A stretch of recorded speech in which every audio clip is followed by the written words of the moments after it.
বাংলাদেশে একাধারে ৩টি সংসদ নির্বাচন হয়েছে বিতর্কিত। এর মধ্যে 2014 আর 2024 সালের নির্বাচন ছিল একতরফা এবং 18 নির্বাচনকে সমালোচকরা বলে থাকেন রাতের ভোট। গণ অভ্যুত্থানের পর যে নির্বাচন হতে যাচ্ছে সেই ভোটেও সব দলের অংশগ্রহণ থাকছে না। 2024 সালের গণ অভ্যুত্থানের পর প্রথম যে জাতীয় সংসদ নির্বাচনটি অনুষ্ঠিত হতে যাচ্ছে, এই নির্বাচনে অংশ নিতে পারছে না ক্ষমতাচ্যুত দল আওয়ামী লীগ এবং তাদের জোটের শরিক বা মিত্র দলগুলোর কয়েকটি। এই নির্বাচনে মূলত অংশ নিচ্ছে গণ অভ্যুত্থানের পক্ষের শক্তি, বিশেষ করে 2014 এবং 2024 সালের ভোটে অংশ না নেয়া বিএনপি জামায়াত জোট। আসন্ন নির্বাচনটিও কারো কারো কাছে ভবিষ্যতে একতরফা হিসেবে মূল্যায়ন হতে পারে।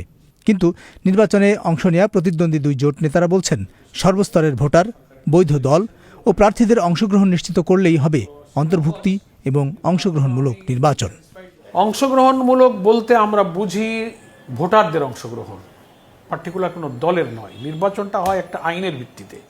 দেশে ইলেকশন কমিশন আছে, একটা নির্বাচনী আইন আছে, সাংবিধানিক একটা বিধি আছে। আপনারা খেয়াল করবেন, সেই আইনের ভিত্তিতে যারা যারা নির্বাচনের যোগ্য হবেন, যারা যারা ইলেকশনের জন্য এলিজিবল হবেন টু পার্টিসিপেট দ্য ইলেকশন, আইনের মধ্যে যারা থাকবেন তারা ইলেকশন করবেন।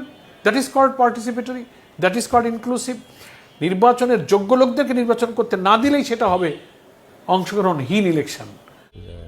বিএনপি নেতা সালাউদ্দিন আহমেদ বলছিলেন, অন্তর্ভুক্তিমূলক নির্বাচন প্রশ্নে বিতর্কের কোনো সুযোগ নেই। কেন এমনটি বলছেন তার ব্যাখ্যা এরকম যে ইনক্লুসিভ ইলেকশন মানে হচ্ছে যে আওয়ামী লীগ বিহীন নির্বাচন, বিকজ আওয়ামী লীগ কোনো পলিটিক্যাল পার্টি না। তারা একটা মাফিয়া গোষ্ঠী, তারা রাজনৈতিক চরিত্র হারিয়েছে, তারা এদেশে গণহত্যা চালিয়েছে, জনরায় হয়েছে গণঅভ্যুত্থানের মধ্যে দিয়ে, তারা এদেশে আওয়ামী লীগের রাজনীতি চায় না। তো সুতরাং ইনক্লুসিভ মানে এখন যারা রাজনীতিতে রেজিস্টার্ড আছে, ইলেকশন কমিশনের সাথে যাদের নিবন্ধন আছে, তারা নির্বাচনে অংশগ্রহণ করবে। এর মধ্যে দুই একটা ছোটোখাটো দল যদি ইলেকশন না করে, সেটা সবসময় হয়ে থাকে, তাতে কিছু যায় আসে না। এটা ইনক্লুসিভনেস চরিত্র থাকবে, গ্রহণযোগ্য হবে, বিশ্বাসযোগ্য হবে। 26-এর বিশ্বাসযোগ্য ও গ্রহণযোগ্য নির্বাচন হবে বলে যে প্রত্যাশার কথা বলা হচ্ছে, তাতে সন্দেহ এবং আশঙ্কার কথা জানাচ্ছে জাতীয় পার্টি। নির্বাচনে অংশ নেয় এই দলটির সন্দেহ কেন? আনকন্ট্রোলড, আনচেকড একটা ইলেকশনের দিকে বাংলাদেশ যাচ্ছে এবং ভোটের দিন এখানে স্থানীয় মব, স্থানীয় শক্তি, স্থানীয় যারা হোল্ড রাখে, তারা যা চাবে ভোটের দিন তাই হবে। বাধা দেওয়ার মতো কোনো শক্তি এখন পর্যন্ত আমরা দেখতে পাচ্ছি না। তো এই যে বলগাহীন বাধা না দেওয়ার ক্ষমতা ছাড়া একটা ভোট হচ্ছে, সেটার তো আসলে বিকল্প আরও অনেক কিছু হওয়া উচিত ছিল।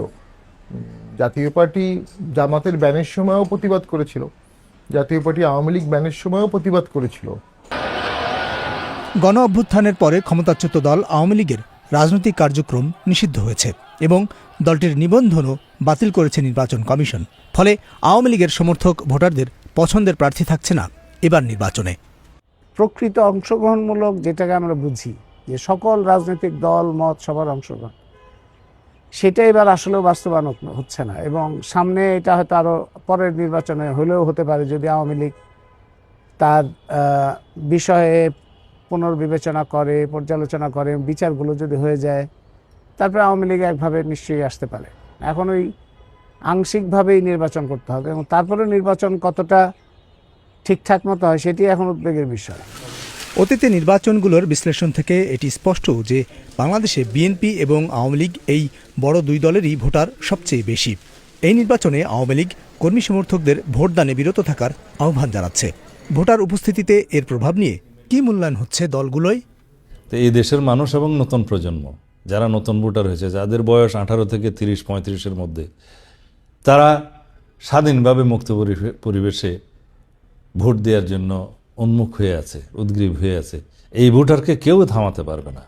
আর এখানে একটা ক্ষুদ্র অংশ যদি নিজেরা নির্বাচনে অংশগ্রহণ না করতে চায় বা ভোট দিতে না চায়, সেই স্বাধীনতা তো তাদের আছে, তবে আমি মনে করি না তাদের সংখ্যা খুব একটা বেশি হবে। যে Awami League altogether vote ban করে, তাহলে কিন্তু কাস্টিংটা অবৈধভাবে করতে হবে এবং সেটাকে কেউ লুকাতে পারবে না।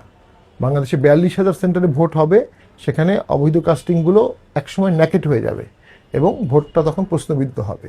সো আওয়ামী লীগের ভোটাররা ভোটে আসুক, এটা আমরা সবাই চাচ্ছি, এবং কি করলে আসবে সেটা সবাইকে সেভাবেই একটা সমঝোতাও করতে হবে। আসন্ন নির্বাচনে গ্রহণযোগ্যতার প্রশ্নে দুটি বিষয় গুরুত্বপূর্ণ হবে এমন বিশ্লেষণ আছে। প্রথমত ভোটার উপস্থিতি, দ্বিতীয়ত পরিবেশ যা শান্তিপূর্ণ, অবাধ ও সুষ্ঠু নিরপেক্ষতা নিশ্চিত করবে। এখানেও আছে দুশ্চিন্তা। সংখ্যালঘু যারা আছে, জাতিগত ধর্মীয় সংখ্যালঘু যারা, তাদের মধ্যে আগের বিভিন্ন নির্বাচনে আমরা দেখছি তাদের মধ্যে একটা আতঙ্কের অবস্থা তৈরি করা হয় যাতে নির্বাচনে তারা না যায়। তাদের নির্বাচনে যাওয়া এবং না যাওয়া দুই দিক থেকে দেখার নিরাপত্তাহীনতা তৈরি হয়। সেই জায়গাটা তো নিশ্চিত করতে হবে যাতে তারা আসে, কারণ এটা তো একটা বড় অংশ।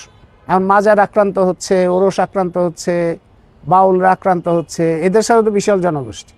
এখন তারা যদি দেখে যে আমি একটা সহিংসতার মধ্যে পড়বো, কিংবা যারা এখানে নির্বাচন করছে, যারা দাপটের সাথে চলাফেরা করছে, তারা আমাদের উপরে আক্রমণ করতে পারে, তাইলেও তো ভোট সংখ্যা অনেক কমে যাবে। বিশ্লেষকরা মনে করেন এবার 50 থেকে 60% বেশি ভোট না পড়লে প্রশ্ন উঠতে পারে।